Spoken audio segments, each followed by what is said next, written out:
उद्या लवकर उठायचे, नवी मुंबईला जायचे मला सेमिनारला आणि पहिलं सेशन माझंच आहे. रवी कोचवरून उठता उठता निलिमाला म्हणाला. निलिमा व्हॉट्सअपमधून डोकं वर काढायला तयार नव्हती. तू जा झोप, इथे आमचं इंटरेस्टिंग चॅट चालले. तेवढं संपलं की येईन मी झोपायला. निलिमाने रवीची बोळवण केली. जरा तणतणतच रवीने बाथरूमचं दार आपटलं. निलिमाचा हा व्हॉट्सअप ग्रुप तसा नवीनच होता. निलिमा म्हणजे नीलू आणि तिच्याबरोबर सुलू, शुभा, विद्या असा 4 मैत्रिणींचा हा ग्रुप. रवीला एवढी तुटक तुटक इन्फॉर्मेशन मिळाली होती की या चौघींचा नाशिकच्या शाळेत 8वी-9वीत असताना ग्रुप बनला होता. शाळेत जरा ग्रुप प्रसिद्धच असावा खट्याळपणामुळे. नंतर दोघींच्या वडिलांच्या नाशिकहून बदल्या झाल्या आणि ग्रुप कायमचा मोडला. त्यानंतर खूप वर्षांनी म्हणजे सुमारे 2 वर्षांपूर्वी परत चौघीजणी ऑनलाईन भेटल्या होत्या आणि चॅटिंग ग्रुप जमला होता. रवीच्या दार आपटण्याचा परिणाम बहुतेक झाला असावा. नीलूने चॅटिंग आवर्त घेतलं आणि मग थोड्याच वेळात घरातले दिवे मालवले गेले. झोपाझोप झाली. दुसऱ्या दिवशी दोघेही नेहमीपेक्षा तासभर लवकरच उठले. रवीला नवी मुंबईत सेमिनारला 9 वाजेपर्यंत पोहोचायचं होतं. टाय सूट वगैरे जामानिमा करून ब्रेकफास्ट टेबलवर सकाळी 7 वाजता रवी हजर झाला.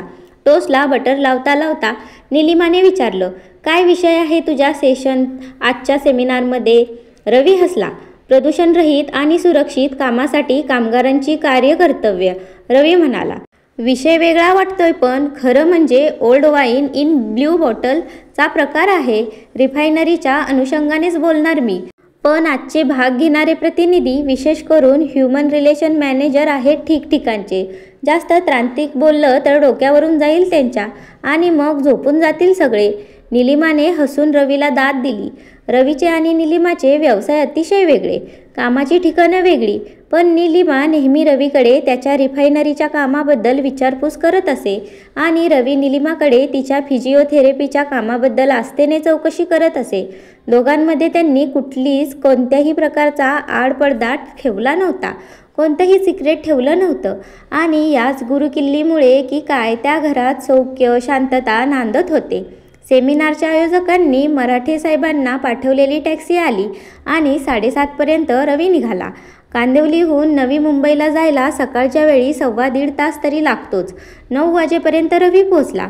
मराठे साहेबांनी यथोचित स्वागत केलं आणि इतरांशी ओळख करून दिली. सेमिनार छानच झाला.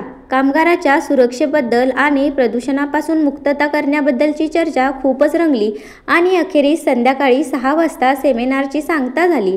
आयोजक मराठे साहेब रवीजवळ आले.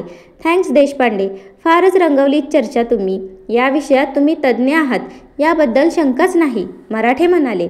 मराठ्यांच्या मागे एक 30च्या आसपास वयाची महिला उभी होती. रवीने सेशन चालू असताना मागच्या बाजूला तिला बसलेली पाहिली होती. मात्र प्रश्नोत्तरात तिने फारसा भाग घेतला नव्हता. या मिसेस मशाळकर ह्युमन रिसोर्स कन्सल्टंट आहेत या गुजरातमध्ये. आपल्या कार्यक्रमासाठी मुद्दामून आल्यात. इथे बोरवली वेस्टला त्यांच्या नातेवाईकांकडे उतरल्यात. Nice to meet you sir. My pleasure, Mrs Mashalkar म्हणाल्या. सर, तुमचं सेशन फार छान झालं. टेक्निकल कुशलता, व्यापारी नफा आणि सुरक्षित कार्यपद्धती यात तुम्ही सुंदर समन्वय साधलात. रवीने मान कलती करून कॉम्प्लिमेंट स्वीकारले. सर, मी टॅक्सी बोलवली आहे माझ्यासाठी. तुम्ही माझ्याबरोबर येऊ शकता. सर, मला ही कंपनी होईल. मला बोरवली वेस्टला जायचे. त्याच्या आधी मी कांदिवलीला तुम्हाला तुमच्या घरी सोडून पुढे जाईन. ठीक आहे, रवी म्हणाला.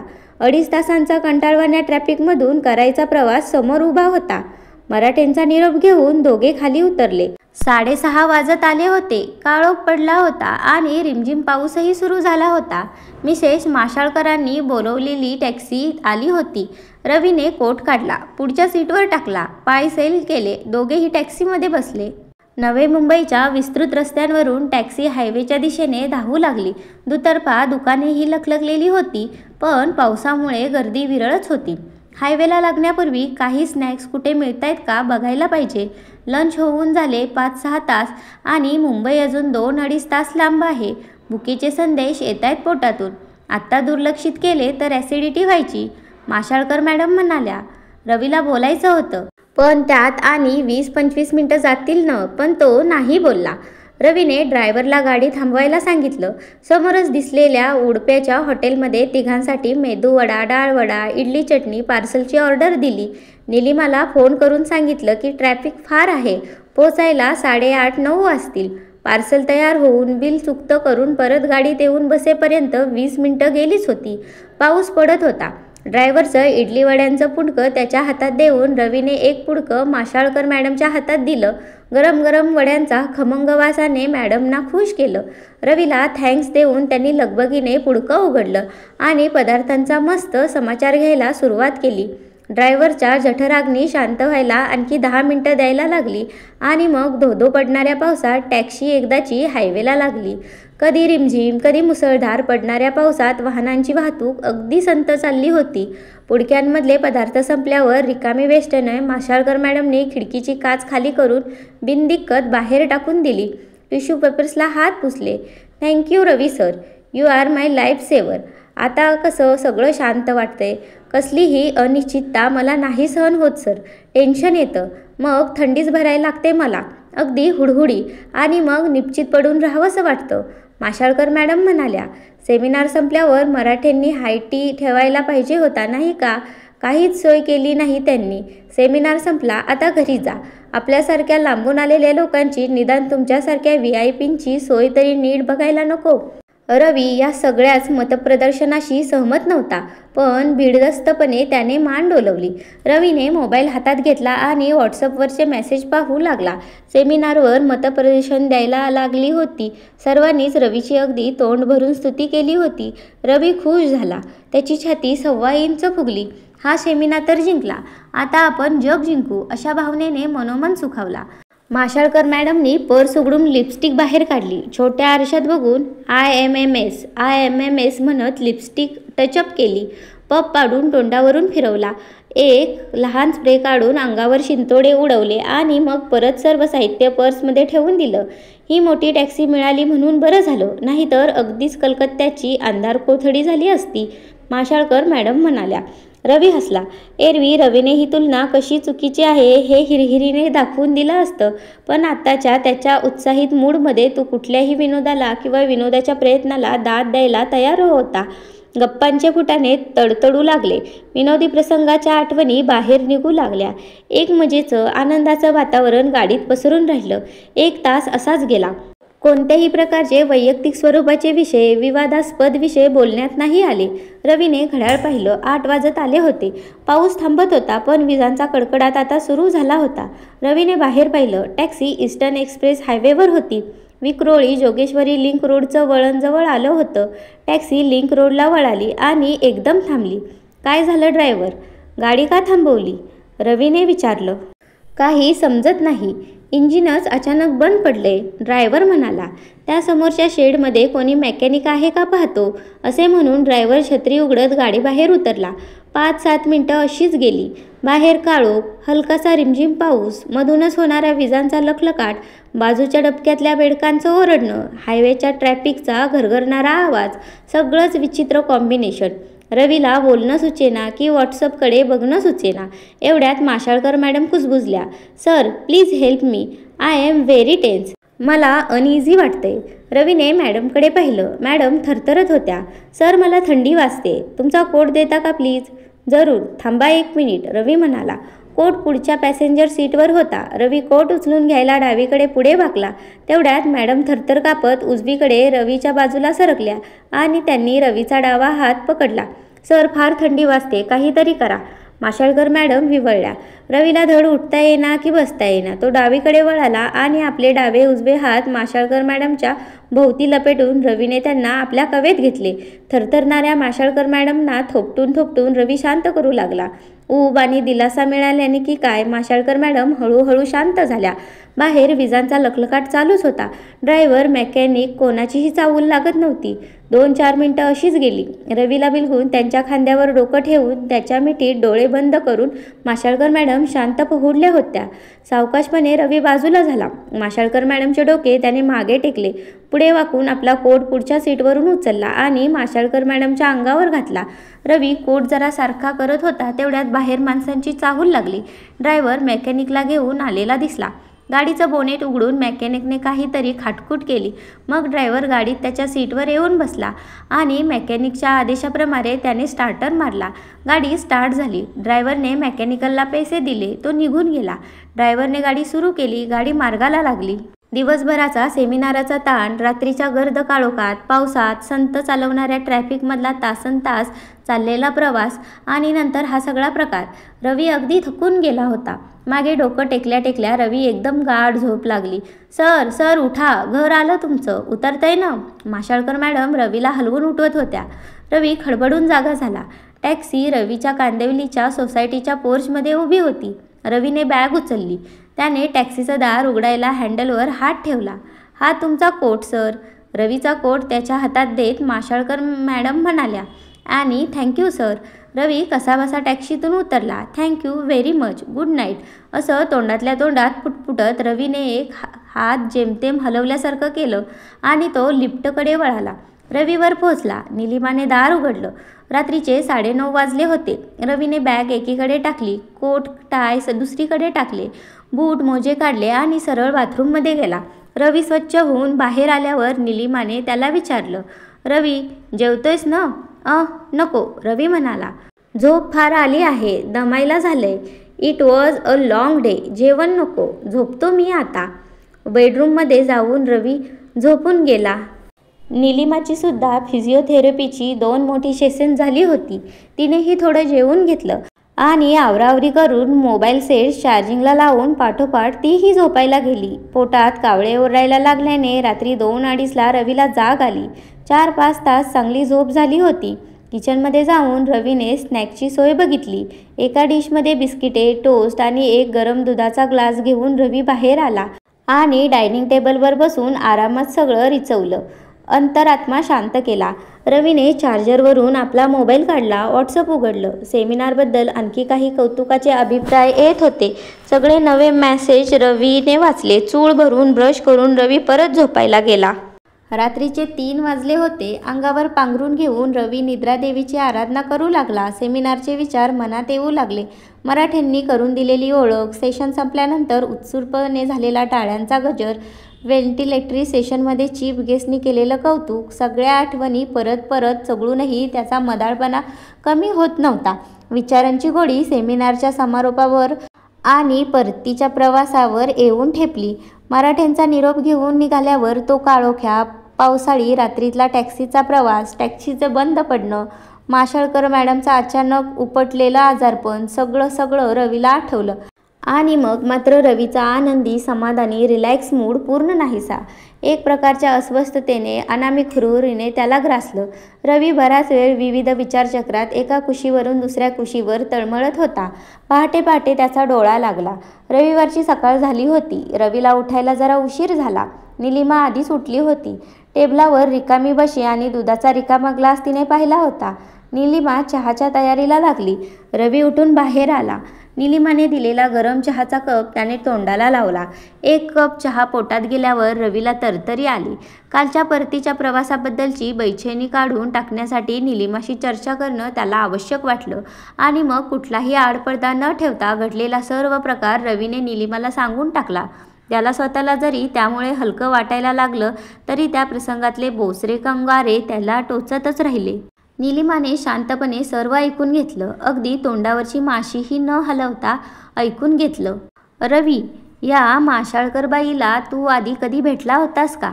नाही. म्हणजे तुझ्या कामाच्या संदर्भात, दुसऱ्या कुठल्या सेमिनारमध्ये किंवा एखाद्या पार्टीमध्ये? निलिमाने विचारलं. रवी चमकला. 2 कप गरम चहा प्यायल्यानंतर तो पूर्ण सावध होता. निलिमा बारीक डोळे करून त्याच्याकडे पाहत होती. नाही बुवा, अजिबात नाही. रवीने निर्व्याज चेहऱ्याने खरं तेच सांगितलं. मराठ्यांनी सेमिनार संपल्यावर ओळख करून दिली, तीच पहिली भेट. मग रवी, तू झोपलेला असतानाही सोसायटीच्या बी विंगच्या पोर्चमध्ये कसं तिने तुला बरोबर आणून सोडलं? एवढा ॲक्युरेट पत्ता तिला कधी आणि कोणी सांगितला? निलिमाने विचारलं. सेमिनारच्या पत्रकात मिळाला असेल पत्ता. रवीने गुळमुळीत उत्तर दिलं. निलिमा विचार करत होती. आपल्या फिजिओथेरपी व्यवसायात आपण आपल्या प्रमाणाबाहेर जास्त गुंतवून तर घेतलं नाही ना? रवीमध्ये आणि आपल्यामध्ये दोघात आडपडदा आपण कधीच ठेवला नव्हता असं आपण समजतो, पण ते खरं आहे का? रवीने सांगितलेली गोष्ट म्हणजे पूर्ण सत्य असेल की अर्ध सत्य आहे? पण जर अर्ध सत्य असेल तर पूर्ण सत्य काय आहे? आपण एवढा कौटुंबिक सुरक्षितेचा टेंबा मिरवतो. आपल्याकडे इन्शुरन्स आहे, दारावर व्हिडिओ मॉनिटर आहे, मोलकरणीचा पोलीस क्लिअरन्स आहे, पण अभेद्य कौटुंबिक सुरक्षा कवच घ्यायला हे पुरेसं आहे का? थोड्या वेळाने निलिमाने स्वतःला सावरलं. विचारांचा ओघ आवरता घेतला. दिवसभराची कामं सुरू झाली. मनात विचारचक्र चालूच होती. दुपारी जेवताना निलिमा रवीला म्हणाली, रवी, 2 शक्यता आहेत. एक तर माशाळकरबाईंचं दुखणं जेन्युइन असेल किंवा ते एक ढोंग असेल. जर जेन्युइन असेल तर तिला मदत केल्याबद्दल आभार मानायला ती तुला फोन करेल. जर ढोंग असेल, काही सेटअपचा प्रयत्न असेल तर पुढच्या मागणीसाठी ती तुला फोन करेलच. दोन्ही शक्यता संभवतात. आपल्याला तूर्त काहीच करायचं नाही. फोनची वाट बघायची. फोन नाहीच आला तर शिकलेला धडा ध्यानात ठेवायचा. भविष्यात सावध राहायचं. किलमिश झटकली गेली. मन साफ झाली. येईल त्या संकटाचा सामना करायला एकजुटीने मोर्चे बांधणी झाली. सोमवारी रवी ऑफिसला गेला. सकाळी मीटिंगच्या वेळी त्याने मोबाईल ऑफ ठेवला, मात्र दुपारी मोबाईल अगदी आवर्जून ऑन ठेवला आणि दरवेळी बेल वाजली की तो ताबडतोब फोन उचलून घेत असे. दुपारी 3 वाजता एका अज्ञात नंबरवरून फोन आला. मोटर कार इन्शुरन्सबद्दल मार्केटिंगचा फोन होता. आमच्या ॲडमिन डिपार्टमेंटशी बोला, असे सांगून रवीने फोन बंद केला. अर्ध्या तासाने परत दुसराच अज्ञात नंबर, यावेळी ज्ञाती संवर्धन मंडळाच्याकडून देणगी देण्यासाठी. नंतर बघू असं म्हणून रवीने फोन बंद केला. सोमवारी दुपार, संध्याकाळ पार पडली. मंगळवारी दुपारी 2 वाजता अज्ञात नंबरवरून फोन आला. सर, मी बोलतोय, ओळखलत का? माशाळकर मॅडमांचा आवाज. सर, काल आपल्या ज्ञाती संवर्धन मंडळाच्या मुलींनी तुम्हाला फोन केला होता देणगीबद्दल. सर, आपलं ज्ञाती संवर्धन मंडळ होतकरू विद्यार्थ्यांना मदत करण्यासाठी निधी जमवते.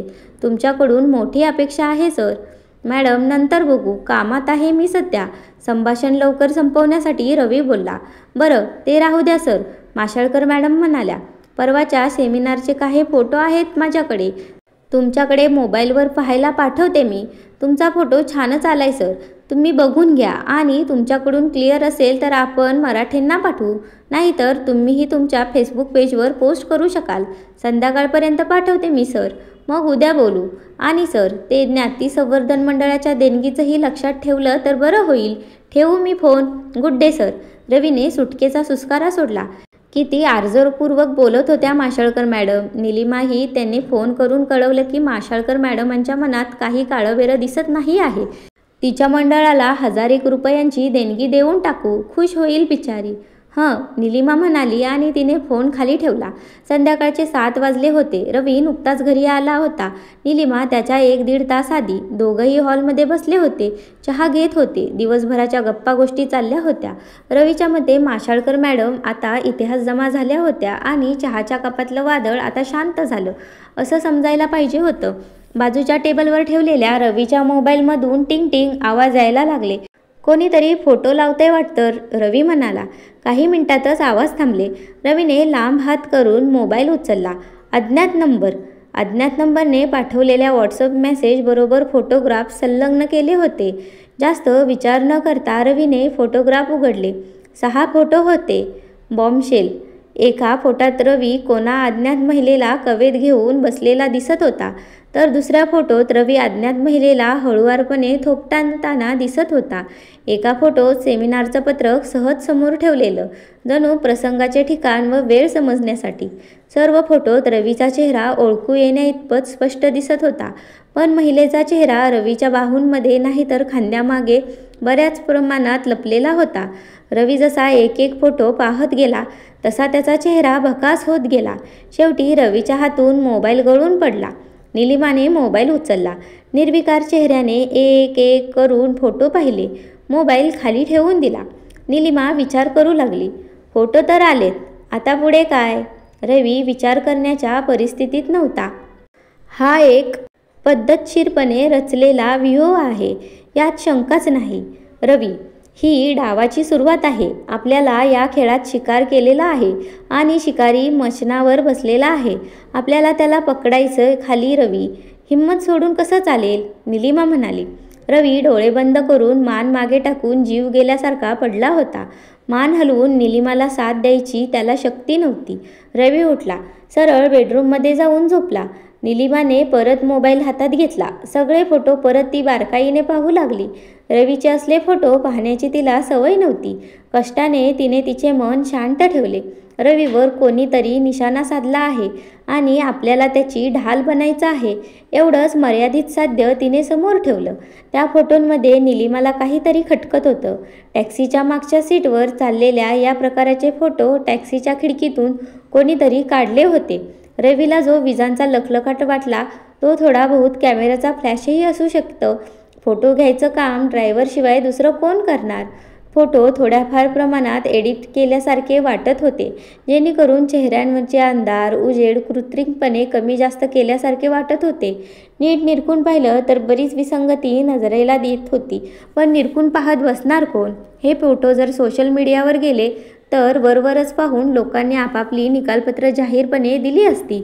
निलिमाने ते फोटो परत एकदा निरखून पाहिले आणि माशाळकर मॅडममध्ये तिला जरा ओळखीचा भास झाला.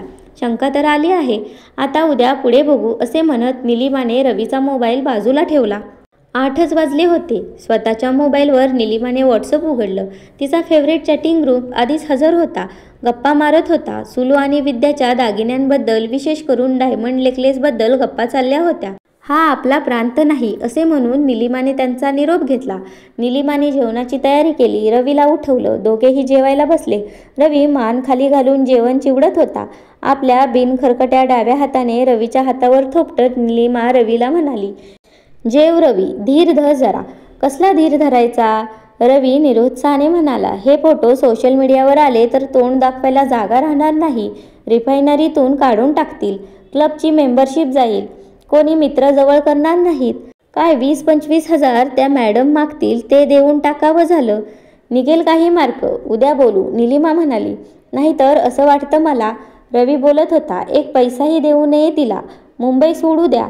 जुन्नरला आपल्या किशा भाऊ राहतो, माझा आत्ते भाऊ. त्याच्याबरोबर शेती करावी. ट्रॅक्टर घ्यायचा. सगळं शेत मेकनाईज करायचं. रुरल लाईफ एन्जॉय करायचं. निलिमाच्या डोळ्यासमोर दुपारची शेतात भाजी भाकरी घेऊन जाण्याची ड्युटी उभी राहिली आणि अंगावर शहारे आले. गावात राहायला गेल्यावर फिजिओथेरपी प्रॅक्टिसला फारसा वाव नसणार हेही तिच्या लक्षात आले. अशाच खिन्न विचित्र वातावरणात जेवण झाली. थोडा वेळ टीव्ही समोर बसून रवी झोपायला गेला. मेसेजेस पाहून दिवसभराच्या कामाचे रिपोर्ट्स फाईल करून निलिमाही झोपायला गेली. दुसऱ्या दिवशी दुपारी ज्ञाती संवर्धन मंडळाकडून फोन आला. त्या दिवशीच्याच मुलीचा आवाज, थँक्यू व्हेरी मच सर. मंडळाला 5 लाखाची देणगी देऊन प्रमोटर करण्याचं कबूल केल्याबद्दल. काय? मी एवढी रक्कम? रवी चाचरत म्हणाला. हो सर, रक्कम मोठी आहे. मोठ्या मनाने तुम्ही 5 लाख द्यायचं कबूल केले म्हणूनच थँक्स. मंडळाची मुलगी निर्लज्जपणे तोंडवर हसून म्हणाली. आणि सर, शनिवारपर्यंत चेक तयार ठेवायला जमेल ना? शनिवारी लंचला दुपारी 1 वाजता बोरवलीच्या स्टार परेड रेस्टॉरंटमध्ये आमच्या मॅडम भेटतील तुम्हाला. त्यावेळी तुम्ही चेक द्यायचा सर त्यांना. वयाच्या 35 5 लाख रुपये ही मोठी रक्कम वाटणं स्वाभाविक होतं आणि एवढी रक्कम कुणाला फुकाफुकी देण्याच्या विचाराने रवी निराश होऊन गेला. जुन्नरला किशाभाऊला रवीने फोन लावला. रवीला एकदमच मुद्द्याला हात घालायला येईना. इकडचं तिकडचं काहीतरी बोलून रवीने फोन खाली ठेवला. संध्याकाळी घरी गेल्यावर निलिमाला त्या 5 लाखांच्या मागणीबद्दल रवीने सांगितलं. निलिमाने शांतपणे सगळं ऐकून घेतलं. रवी, हे प्रकरण 5 लाखांनी मिटणार नाही. ती बया जन्मभर तुला छळत राहील, पैसे उकळत राहील. तू भेट तिला शनिवारी रेस्टॉरंटमध्ये. चेक आणायलाय. जेवण झाल्यावर देतो म्हणून सांग. बघूया आपण. मला एक उपाय सुचतोय. शनिवारीच कळेल तुला, निलिमा म्हणाली. हिला काय उपाय सुचतोय ते रवीच्या लक्षात येईना. पोलिसात जाण्यात काही अर्थ नव्हता, कारण ज्ञाती संवर्धन मंडळ नावाची पोकळ का होईना संस्था असणार हे नक्कीच. आणि रवीने राजीखुशीने संस्थेला प्रमोटर होण्याचं कबूल केलंय हे त्यांचं म्हणूनही खोडून काढणं अवघड होतं. उरलेला आठवडा रखडत चालला होता. ऑफिसमध्ये, क्लबमध्ये प्रत्येकाशी बोलताना, हास्यविनोद करताना रवीच्या मनात विचार येत होते की उद्या हे फोटो व्हायरल झाले तर माझ्याबरोबर ही माणसं अशीच वागतील का? हास्यविनोद करतील का? जुन्नरला गेलो तरी हे सगळं प्रकरण आपल्या पाठोपाठ तिथेही येईल का? की तिथेही आपण दुरून येताना दिसलो की लोक मुळीबाळींना लपवून ठेवतील? या नाचक्कीपासून दूर पळायला जगाच्या पाठीवर कुठे जागा असेल का? तिकडे निलिमाने हे आपलं चक्र फिरवायला सुरुवात केली होती. नाशिकला बरेच टेलिफोन कॉल्स करून जुन्या मैत्रिणींना, जुन्या ओळखींना उजाळा देत बरीच मोलाची माहिती तिने मिळवली होती आणि जुन्नरला जगण्याचा पर्याय राबवावा लागणार नाही इतपत आता तिला आत्मविश्वास आला होता. शनिवार आला. रवी दुपारी बरोबर 1 वाजता स्टार परेड रेस्टॉरंटमध्ये पोहोचला. माशाळकर मॅडम आधीच येऊन एका बाजूच्या निवांत टेबलवर बसल्या होत्या. वरकरणी हसत रवी मॅडमच्या समोर बसला. या सर, आणलात चेक? मॅडमनी मुद्द्यालाच हात घातला. आणलाय चेक मॅडम, पण जेवून तर घेऊया. अशा हॉटेलमध्ये आलोच आहोत तर बसूया अमळ, रवी म्हणाला. मॅडम अनिच्छेने बसल्या. ऑर्डर दिली. 15 मिनिटांनी वेटरने सर्व्हिसिंग चालू केली. फारसं काही बोलण्यासारखं नव्हतं. न बोलता दोघेही जेवू लागले. हॅलो सुलू, आवाज आला. माशाळकर मॅडमनी आवाजाच्या दिशेने वर पाहिलं. रवीनेही वर पाहिलं. निलिमा टेबलजवळच उभी होती. जरा वेगळी जुन्या पद्धतीची केसरचना तिने केली होती. माशाळकर मॅडमांनी 5-6 सेकंद निलिमाकडे रोखून बघितलं आणि त्यांना ओळख पटली. कोण? नीलू? किती वर्षानंतर भेटतोय आपण. तिशीच्या तशीच राहिली आहेस ग, माशाळकर मॅडम उद्गारल्या. कमालीचा योगायोग, इथे असं अचानक भेट होण्याचा. किती वर्षानंतर असं समोरासमोर भेटतोय. किती गोष्टी कॅचअप करायच्यात आपल्याला. आणि चॅटिंग करताना तू सांगितलं नाहीस मला की तू बोरवलीला राहतेस म्हणून, निलिमा म्हणाली. No, just visiting. Business meeting आहे ही, माशाळकर मॅडम म्हणाल्या. मनात विचारचक्र फिरत होतं. आता या नीलूला पटवायचं कसं? जेवण संपलेलं दिसतंय. डेझर्टसाठी मला जॉईन व्हायला आवडेल, निलिमा म्हणाली. माशाळकर मॅडमनी विरोध दर्शवायला तोंड उघडलं. तेवढ्यात निलिमा म्हणाली. काय रे रवी, चालेल ना? मग सरक जरा तिकडे. माशाळकर मॅडमकडे वळून निलिमा म्हणाली. समजलं का नीलू, मी मिसेस रवी. ही कसली बिझनेस मीटिंग आहे ते सगळं मला माहीत आहे. माशाळकर मॅडमना थोडा धक्का बसला, पण लगेचच त्यांनी आपल्याला सावरलं. माहीत आहे ना नीलू, मग मला काही बोलायला नको. रवी सर, तुमच्या मंडळाच्या प्रमोटरशिपचा चेक द्या आणि ही मीटिंग संपवूया, माशाळकर मॅडम म्हणाल्या. सुलू, चेक वगैरे काही आणला नाही रवीने, निलिमा म्हणाली. असं, मग तुम्ही चुकीचा निर्णय निवडलाय. या मार्गाने गेलात तर रवी सरांचाच नाही तर अख्ख्या कुटुंबाचा विनाश आहे, माशाळकर मॅडम रागाने म्हणाल्या. विनाश कोणाचा आहे ते नंतर पाहू सुलू. एक जुनी गोष्ट सांगते तुला, ऐक जरा, निलिमा म्हणाली. 15 वर्षापूर्वी नाशिकच्या MH स्कूलच्या ऑफिसमध्ये रामभाऊ कुलकर्णी नावाचे क्लार्क होते. महिन्याच्या पहिल्या आठवड्यातला शुक्रवार सर्व वर्गांच्या फी भरण्याचा दिवस असायचा. जमा केलेले फी सगळे क्लास टीचर रामभाऊंकडे आणून द्यायचे. अशाच एका फी भरणा शुक्रवारी असं घडलं की या भरणा केलेल्या रकमेतले 1000 रुपये नाहीसे झाले. रामभाऊ म्हणाले चोरी झाली, पण पुरावा काहीच नव्हता. शाळेने चौकशी समिती नेमली. चौकशीत माहिती बाहेर आली की मधल्या सुट्टीत कूलरचं गार पाणी पिण्याच्या निमित्ताने सुलभा रेगे नावाची विद्यार्थिनी ऑफिसमध्ये आली होती. चौकशी समिती सुलभा रेगेची जबानी घेऊ शकली नाही, कारण दुसऱ्या दिवशी आपल्या आजारी आत्याकडे सुलभा धारवाडला निघून गेली आणि नंतर शाळेला उन्हाळ्याची सुट्टी लागली. चौकशी समितीला जास्त वेळ दिला गेला नाही. रामभाऊंवर पैसे लंपास केल्याचा आळ आला. शर्मेने रामभाऊंनी आत्महत्या केली. त्यांची बायको तापाने वारली. मुलगा मुकुंद वाईट मार्गाला लागला. त्याने बरेच वाईट उद्योग केले. नंतर स्मगलिंगमध्ये त्याने खूप पैसा मिळवला. माझे वडील पोलिसात होते. त्यांच्या मध्यस्थीने नंतर ॲम्निस्टी स्कीममध्ये सरकारला शरण गेला. थोडी सजा भोगून बाहेर आला आणि नंतर हॉटेल व्यवसायात शिरला. आणि सुलू, हे आपण बसलोय ते हॉटेलही मुकुंददादाचंच आहे. उन्हाळ्याच्या सुट्टीनंतर सुलभा रेगे परत नाशिकला आलीच नाही. ती आत्याकडे धारवाडलाच राहिली. आणि बरं का रवी, तीच सुलभा रेगे उर्फ सुलू आत्ता आपल्यासमोर माशाळकर मॅडम म्हणून बसली आहे. रामभाऊंच्या आत्महत्येनंतर ती चोरीची केस नाशिक पोलिसांकडे गेली. वरवर चौकशी झाली. 1000 रुपयांचा अपहार कदाचित पोलिसांना क्षुल्लक वाटला असेल. शाळेच्या चौकशी समितीने 6 महिन्यानंतर आपला अहवाल दिला. त्यात त्यांनी लिहिलं होतं की परिस्थितीजन्य पुराव्यावरून सुलभा रेगेला पैशाचा अपहार करण्याची संधी होती. रामभाऊंच्या कुटुंबियांची आणि त्यांना ओळखणाऱ्या जवळक मित्रांची तर सुलभा रेगी दोषी असल्याबद्दल खात्रीच आहे. रेगी कुटुंब धारवाडला स्थलांतरित झालं. त्यामुळे कोणाचाही त्यांच्याशी संपर्क राहिला नाही. पण मुकुंददादा अजूनही सुलभारेगीच्या शोधात आहे, कारण त्याच्या कुटुंबाची वाताहत व्हायला सुलभाच कारणीभूत आहे असं तो समजतो. इथले सगळे गुंड हाताशी आहेत त्याच्या. निलिमाने इकडे तिकडे पाहिलं आणि उभ्या असलेल्या वेटरला जवळ बोलवलं. आपला मोबाईल त्याच्या हातात देत ती म्हणाली, अहो जरा ग्रुप फोटो घ्या आमचा. आणि वेटरने त्या त्रिकुटाचा पटकन फोटो घेऊन टाकला. वेटरला थँक्यू म्हणून निलिमाने आपला मोबाईल परत घेतला. सुलू, टॅक्सीमध्ये घेतलेल्या फोटोंमध्ये तू तुझा चेहरा चांगल्यापैकी लपवला होतास, पण तुझी ही त्रिकोणी कानाची पाळी मला ओळखीची वाटली.